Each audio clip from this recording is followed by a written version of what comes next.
Taufik, tadi Dr. Razak ada menyentuh mengenai lantikan teknokrat dalam barisan kabinet kan. Dengan saiz kabinet lebih kecil dengan pelbagai gabungan parti, adakah kemungkinan lantikan teknokrat tu dibuat sebagai untuk mengisi slot dalam kabinet kerajaan perpaduan ni? Yang pertama, kita sedia maklum bahawa selepas Datuk Seri Anwar mengangkat sumpah, beliau mendapat panggilan telefon daripada pelbagai pemimpin dunia.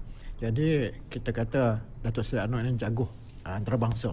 Tetapi takkan kita mahu Perdana Menteri itu jago antarabangsa tetapi menteri itu jago kampung. Ini tidak sesuai. Ini tidak boleh diangkat sebagai satu lambang kepada pembentukan sebuah kabinet. Mestilah selaras dengan apa yang kita lihat, setaraf dengan Perdana Menteri. Kerana kerja kuat itu diperlukan. Ya, seperti mana kita lihat hari Ahad pun Perdana Menteri panggil untuk mesyuarat. Tetapi saya harap lepas ini bukan Ahad yang pertama saja sebagai Perdana Menteri. Berterusanlah setiap Ahad bekerja. Walaupun kita nyatakan bahawa hari Ahad tu cuti umum, tetapi dalam konteks untuk memulih dan membina negara, jangan kita hanya sekadar membina persona dalam kalangan rakyat, tetapi persona itu berdasarkan kepada kerja-kerja yang hendak dilakukan selepas ini.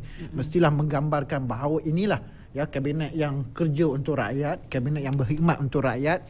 Dan bagi saya, kalau kita nak lantik teknokrat itu, bagilah teknokrat yang ada jiwa ahli politik. Jangan, kita lihat sudah ramai teknokrat dilantik sebelum ini dalam kabinet negara, ya, terutamanya sekali sebagai Menteri Kewangan. Tetapi apabila Menteri Kewangan itu tidak merasai jiwa rakyat, kesukaran rakyat, kehidupan rakyat, seperti mana sebelum ini dipaksa untuk beri KWSP kali kedua, baru diambil tindakan. Bagi saya, Menteri Kabinet yang sedemikian tidak perlu berada dalam kabinet, kerana Menteri Kabinet seorang teknokrat itu mestilah ada jiwa yang hidup dengan rakyat, ya, merasai perik jerih rakyat itu, barulah ya mereka tahu bahawa inilah sebenarnya ya kerajaan untuk rakyat. Tetapi kalau dalam konteks kabinet baru kali ini, bagi saya seperti mana sahabat saya sebut, Dr. Razak sebutkan, kita boleh lantik tetapi pastikan mereka itu yang pertama ada jiwa rakyat, yang kedua profesionalisme itu tinggi. Jangan hanya sekadar kita lantik untuk memenuhi bahawa ya dia sesuai kerana dia teknokrat, pernah berkhidmat dalam sektor perbankan dan kewangan. Bagi saya itu tidak boleh. Dan mestilah ada pengalaman yang luas ya dalam konteks untuk bekerjasama dengan rakyat. Jangan hanya sekadar musim pilihan raya barulah nak tuang minyak hitam dalam motor, ya, barulah nak kait kelapa sawit. Itu tidak boleh. Itu menggambarkan bahawa kita kita meletakkan tahap pemikiran rakyat itu di bawah, ya, seolah-olah kita memperkecilkan pemikiran rakyat.